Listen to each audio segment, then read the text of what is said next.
Sous le sceau de la lutte contre la pandémie du coronavirus, la 19e session ordinaire de la conférence des chefs d'État et de gouvernement de la CEAC s'est ouverte ce vendredi.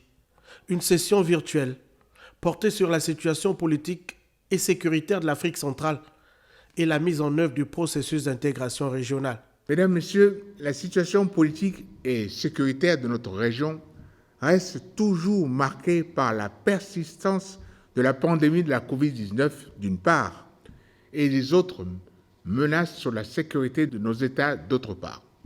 À cet effet, cet ennemi invisible qu'est la COVID-19 continue près de 2 ans de fragiliser nos économies, d'éprouver nos systèmes de santé, contribuant ainsi à la dégradation des conditions sociales de nos populations.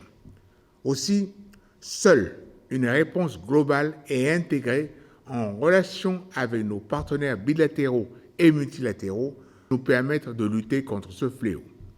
Élu récemment membre non permanent du Conseil de sécurité des Nations Unies pour la période 2022-2023, le Gabon ce jour a su apprécier à sa juste valeur le soutien des États membres de la communauté, déterminés à œuvrer pour la paix dans une région qui abrite 2 des plus importantes opérations de maintien de la paix de l'Organisation des Nations Unies. C'est pourquoi la contribution de notre région sur les questions de paix et de sécurité internationale a tout naturellement une plus-value à apporter sur la table du Conseil de sécurité des Nations Unies, dont l'agenda est, comme vous le savez, largement dominé par les questions africaines.